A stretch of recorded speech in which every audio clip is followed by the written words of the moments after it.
From the start of our marriage, I've had a hard time dealing with my mother-in-law and father-in-law.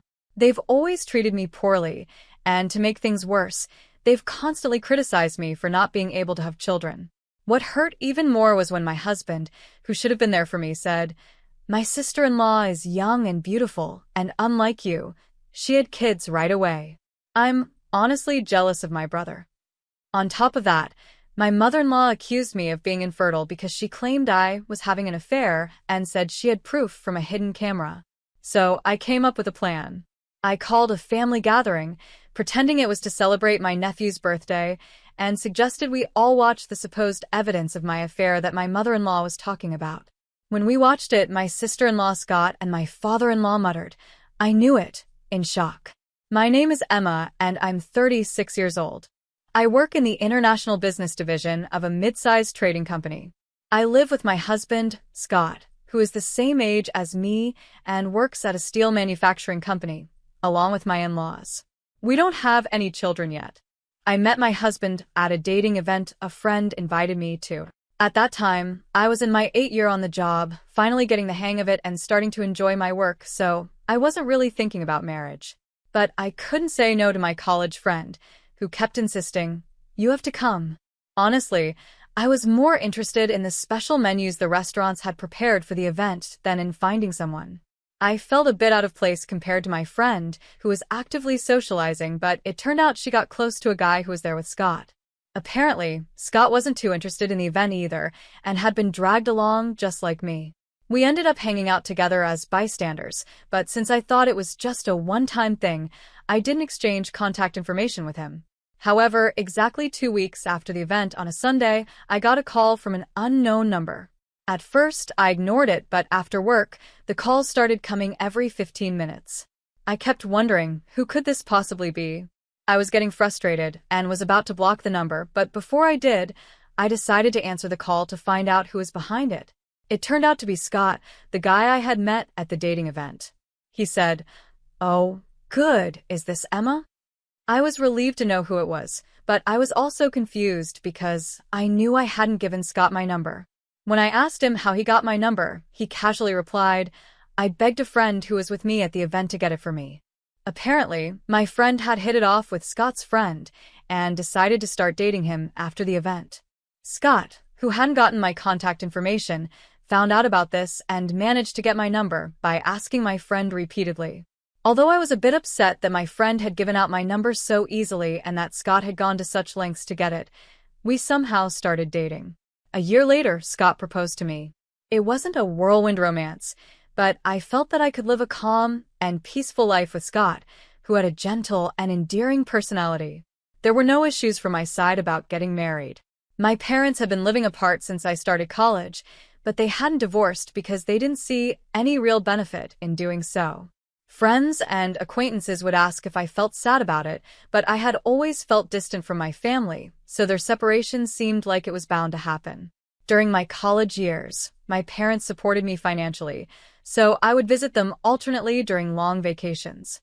However, once I started working, I used my busy schedule as an excuse to just keep them updated through social media. When I told my parents about my marriage, they said they would attend the ceremony if there was one. But when I explained that we were just going to register the marriage without any special ceremony, they later sent me a generous sum of money as a wedding gift, which was more than enough for me. However, my in-laws, Rachel and Brian, weren't happy with how my parents handled the marriage. They said things like, "To think they would settle their only daughter's marriage with money. How insensitive." They spoke in a bitter tone, which bothered me. But then Scott defended me by saying, "Money is definitely a sign of love." It's ridiculous for Mom, who has never worked, to say something like that. Dad should know better, considering how hard it is to earn money. Hearing him stand up for me like that made me feel truly happy that I had chosen him. But about 6 years into our marriage, things started to go downhill. The first sign was when I got promoted at work. I had worked hard in my department since I joined the company, and that year, I decided to take the promotion exam. When I passed the exam, they told me, "Emma, you mentioned in your interview that you wanted to work globally in the future, right? How about starting in the international business division to gain some experience?" I was thrilled that my hard work was recognized, and I was excited to share the news with Scott. But when I told him, he got visibly upset and snapped at me, saying, "Oh, okay. And what are you trying to say? That you've climbed the ladder and you're some big shot now?" I was shocked by Scott's reaction and wondered if I had said something wrong. I quickly apologized, saying, "I'm sorry, I didn't mean it like that." But Scott responded harshly, "See? Playing the victim like that just proves you're looking down on me." Then he angrily threw his beer can into the trash, slammed the door, and left our apartment. He didn't come back for a week. He ignored my texts and calls, and when I called his office, they told me he was out, but at least I knew he was safe. I thought about waiting for him outside his office, but I didn't want to embarrass him. So I decided to go to my in-laws' house to talk to them about what was happening. I knew they would probably blame me, but I didn't know what else to do. Even though I showed up unexpectedly, they let me in without any trouble. But as soon as I stepped into the living room, I was shocked by Scott's angry outburst. He yelled, "What do you want now? Have you come all this way to mock me some more?" I quickly said that wasn't my intention and that I would apologize if I had caused any misunderstanding. But Scott didn't want to hear it, and my in-laws started blaming me too. They said things like, "Just because you both work doesn't mean you can act all high and mighty. Don't you know that's not how a wife should behave?" This is exactly why we were against this marriage from the start. Rachel, my mother-in-law, was just as loud as Scott, cursing at me. From there, it turned into an endless lecture about how I had hurt their son's ego. No matter what I said, they blamed me for everything. Finally, they told me, "Scott doesn't want to go back to the apartment you two shared. If you don't want a divorce, then move out of that apartment and come live here with us. We'll teach you how to be a proper wife." Looking back, I wonder why I didn't just agree to a divorce right then and there. But at that time, I still had feelings for Scott. Having grown up watching my parents stay married in name only, I think I was confused and didn't really understand what marriage should be. After I followed my mother-in-law's suggestion and moved out of the apartment to live with my in-laws, they were extremely pleased, and it didn't take long for me to understand why. It turned out that Scott's older brother, Charles, who was 5 years older, had been living with them but moved out about 4 months before my promotion. He had found a girlfriend and wanted to live on his own. Rachel, who had always adored Charles because he graduated from a more prestigious university than Scott, was shocked and deeply upset by his sudden departure. But the problem wasn't just emotional. Charles's leaving also meant the loss of his financial contributions to the household, which was a big issue. My in-laws are very vain and love to show off. They often host gatherings for relatives, serving expensive food and drinks. Charles's financial support had been their lifeline since my father-in-law's post-retirement job didn't pay enough to cover their lavish lifestyle. They convinced Scott, who had come home to vent, to move in with them, and that's how we ended up living together. Scott seemed to enjoy the sudden attention after always feeling overshadowed by his accomplished brother. When I realized this, it felt like I was finally seeing things clearly, but more problems were on the way. Soon after, Charles married his girlfriend, Nancy, who turned out to be quite a handful. Nancy was 4 years younger than Charles and 3 years younger than Scott and me. She appeared fragile and delicate, the kind of person who triggers protective instincts in men.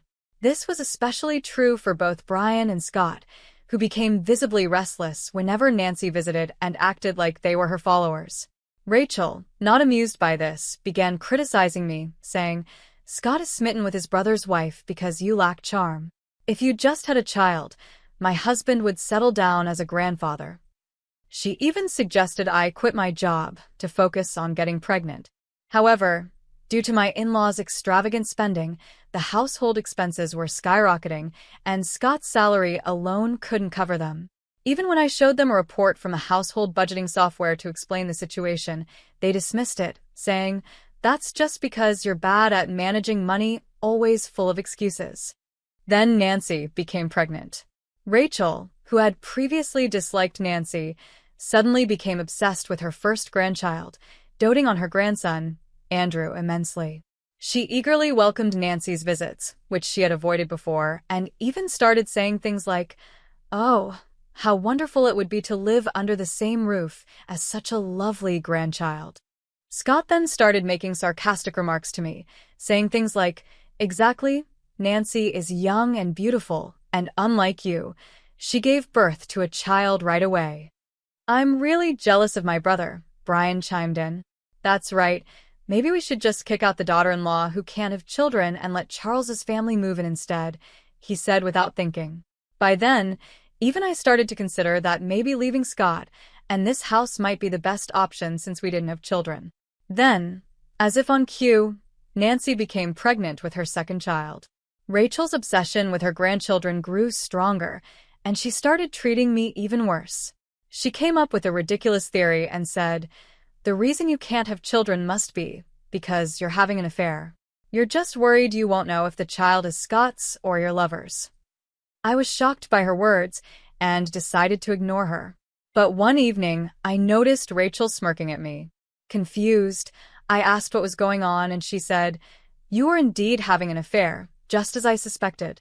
When I questioned Brian and Scott about it, Rachel proudly declared, "I've got proof of her affair on a hidden camera. I hired a professional, so it's foolproof," and then burst out laughing with joy. Hearing this, Brian and Scott were momentarily shocked, but then, influenced by Rachel's confidence, they said, "If that's true, then it's grounds for divorce." At that point, I calmly said, "Understood.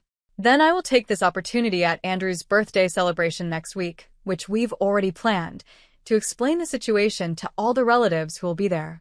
The birthday celebration for Andrew, organized by Rachel, who loved to show off, turned out to be a grand event with a banquet hall in a hotel reserved just for us. The invited relatives seemed somewhat tired of Rachel's boasting but still enjoyed the food and drinks. As the party was winding down, I took the microphone to speak. Everyone turned their attention to me, wondering what was happening. I began, "I apologize for interrupting your conversations, but I have a brief announcement to make to all of you gathered here today." The crowd started murmuring in confusion, while my in-laws and Scott, assuming I was about to confess and discuss divorce, smirked just like before. Charles's family, the guests of honor today, were also present. On my signal to the staff, a screen was lowered behind me, the projector was set up, and the lights dimmed. Everyone's attention turned to the screen as the video began to play. The video started with footage of a shady hotel district, and as the entrance of one particular hotel came into focus, Scott, Brian, and Nancy's faces turned pale, just as I expected. However, Rachel, unaware of what was about to happen, looked around curiously, completely oblivious to the growing tension among the two of them. Then, a clear shot captured by the camera made the entire room gasp in surprise, and for good reason. The screen unmistakably showed Nancy and Brian hugging as they left the hotel. The room fell silent as the video continued, showing them sharing lingering, passionate hugs before catching a taxi. The scene shifted to the same hotel entrance, but this time it wasn't Brian who emerged holding hands with Nancy, it was Scott. Scott, Brian, and Nancy were all frozen in place, while some of the relatives murmured, "I knew it." The room erupted into whispers again. At that moment, I paused the video, turned the lights back on, and spoke into the microphone. "My announcement to all of you is exactly what you've just seen. My husband Scott and father-in-law Brian have been having affairs with Nancy, Charles's wife. The evidence was meticulously recorded by the investigation company hired by Rachel." I held up a thick file of documents, which caused more gasps from the crowd. As the noise died down, I revealed that the investigation company had actually been hired by Rachel, not to uncover Brian, Scott, and Nancy's infidelity, but to find proof of my supposed affair, so they could kick me out. Scott must have filled her head with all sorts of nonsense, making her believe such absurd things, I said, causing the relatives to look at Scott and Rachel in disbelief. Rachel had declared victory without even checking the contents when the investigation company reported they had caught evidence on camera. Unfortunately, I have no idea about the affair Rachel accused me of, I continued, projecting a photograph onto the screen. It was a snapshot taken at the maternity hospital when Andrew was born. The photo showed my sister-in-law holding Andrew in the center, with Charles smiling beside her, and Scott and I, who had come to celebrate, in the background. Since Rachel has always disliked me, she probably didn't have a single clear photo of me. So she sent this snapshot to the investigation company, asking them to find evidence of the daughter-in-law's infidelity. As I explained, I briefly glanced at Rachel, who looked shocked, as if I had hit the nail on the head. The investigation company, hired by Rachel, had made a mistake. They thought Nancy, who was holding the child in the photo, was the daughter-in-law they were supposed to be investigating. When they started their work, they unexpectedly captured Brian and Scott repeatedly visiting the hotel with Nancy.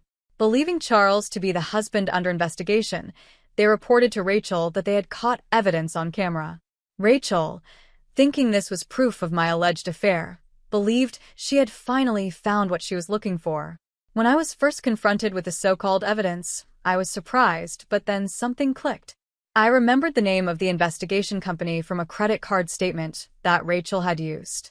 Rachel, who often spent too much, had made me get her a family card to use for her purchases, just in case her own credit card limit wasn't enough.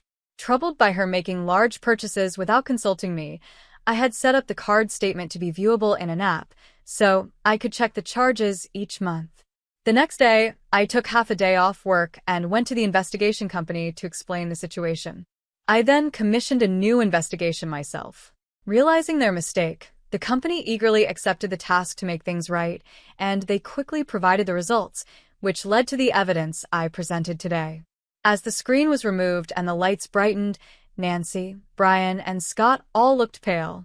I approached the great-aunt and uncle, whom my in-laws greatly respected, and said, "I apologize for the inconvenience, but I prefer not to expose the children to what's about to be discussed. Could someone please take them to another room?" The great-aunt and uncle immediately approached Nancy, took Andrew, and handed him over to their own children. The other children were also led to another room by several women, leaving behind furious relatives, a stunned Rachel, and a bewildered Charles. Only Nancy, Brian, and Scott remained, shrinking under the stern glares of the relatives. Then, Rachel, who had been trembling, suddenly leaped towards Nancy, shouting, "What have you done? Betraying me and Charles with Brian and Scott." She lunged at Nancy, but several relatives rushed to stop her. Nancy was already petrified, and Brian and Scott were similarly frightened. Finally, I decided to deliver the last blow. Given the circumstances, I will be divorcing Scott. I apologize for any inconvenience caused to everyone here. According to the investigation company, the improper relations between these two have been ongoing and not just recent. Reconciliation is impossible. I made the announcement, then pretended to stumble as I added, "After reviewing the investigation results, I've been tormented by the thought that Andrew, and even the child Nancy is currently carrying, might belong to Brian or Scott." The remaining women in the room rushed over, rubbing my back and taking my arms to support me, saying to the two of them, "You are all shameless and disgusting. Poor you," they started cursing. The men looked on with disdain, surrounding the two with cold stares.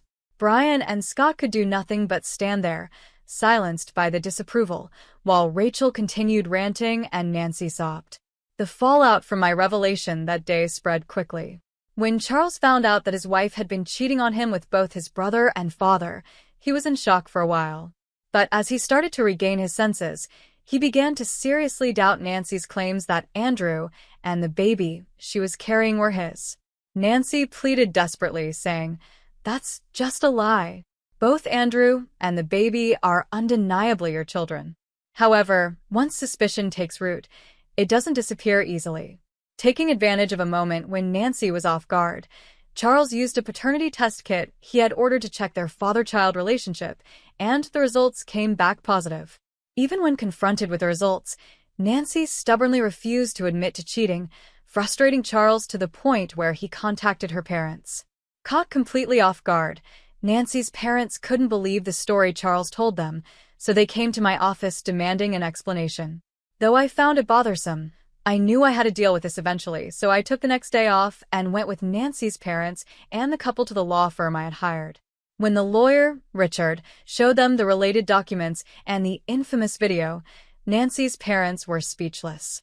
Seeing this, Charles triumphantly declared, "See?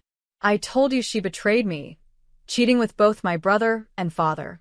It's clear neither Andrew nor the baby she's carrying are mine." But Richard interrupted him sharply, saying, "Would you mind discussing that among yourselves? You're here not to discuss who the father of the children is, but to address the issue of child support." It was obvious that Richard wasn't taking sides, but what shocked me more was Nancy and her parents' reaction. Nancy retorted mockingly, "It's your fault. Scott cheated on you because you were always working and not being attractive enough, right? It's your own doing." I calmly replied, "Is that so? Then we'll have to let a third party decide." "Who's right?" "Maybe a judge will decide." When I mentioned a trial, Nancy's parents turned pale, and it was no surprise. Both of them were teachers at a prestigious girls' school in the area, and the idea of their daughter, who was supposed to represent the ideal of a good wife and mother, being involved in such a scandal with her brother-in-law and father-in-law would ruin their reputation. As soon as they heard the word trial, Nancy's parents immediately begged, "We sincerely apologize."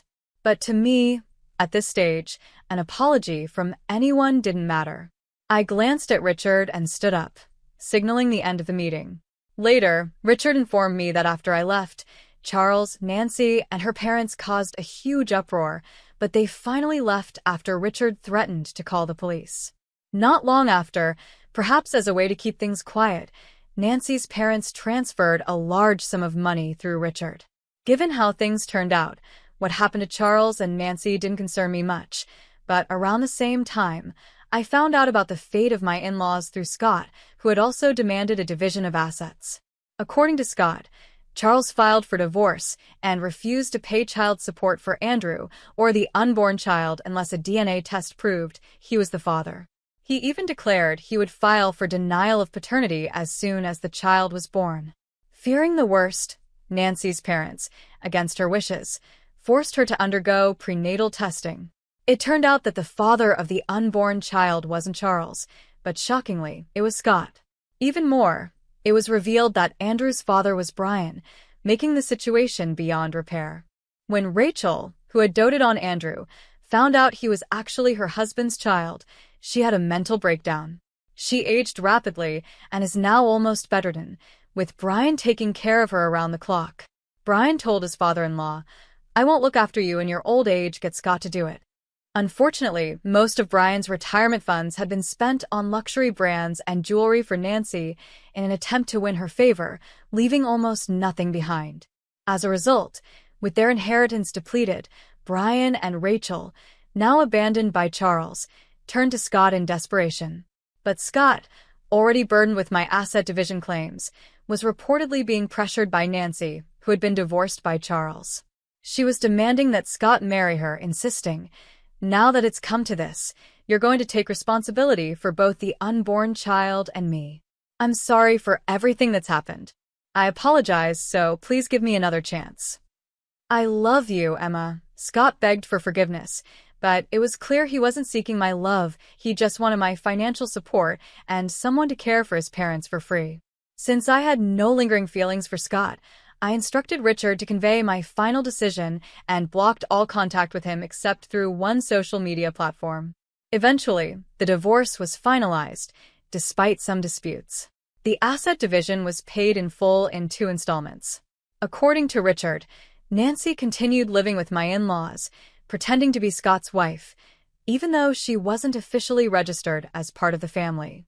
However, once word spread among visiting relatives, the whole neighborhood began whispering about this shameless family, which drove Nancy to become a recluse. She neither helped with Rachel's care nor took care of Andrew and the newborn, leading the kindergarten to report Andrew's neglected appearance to child services. In the end, Nancy's parents took in the 2 children but disowned her, saying, "You are no longer our daughter, and we are no longer your parents. Never show your face to us again." With nowhere else to turn, Nancy relied entirely on Scott, just like my in-laws. Scott's income alone now had to support 4 adults, including his mother, who needed nursing care. A colleague of Scott's, who works at the same company, mentioned that a relative at an affiliated company exaggerated the story, making Scott the target of rumors as bad as those on gossip websites. Despite the difficult situation, Scott continues to work, unable to quit because of financial needs, enduring the discomfort. For some reason, Charles seemed to regard us as fellow victims, but the fact remains that he looked down on me, along with Nancy and my in-laws, for being a woman unable to bear children. Naturally, I ignored him completely at work, but as rumors spread within our company, he couldn't handle the whispers and volunteered to transfer to a subsidiary in a regional area. After everything was settled on my end, I was approached about a transfer to an overseas branch. Although I had expressed a desire to work abroad during my job interview, the sudden offer caught me off guard. However, my bosses encouraged me, acknowledging the career I had built and the language skills I had continued to learn in my spare time. Feeling fed up with the rumors, much like Charles, albeit for different reasons, I decided to take the opportunity. I decided to take a bold step and accept the overseas assignment. When Scott somehow heard the news, he sent a series of cliché romantic messages, pleading for reconciliation on the only social media account I hadn't blocked him on. But since I planned to cancel my phone service when I leave the country, I chose to ignore them. Despite everything that happened, cutting ties with that in-law family feels like a stroke of luck. With this in mind, I feel ready to face any challenges that may come my way. It might seem a bit opportunistic, but that's honestly how I feel. Maybe I've been too hard on myself all this time. From now on, I plan to stay positive and give my best effort in everything I do.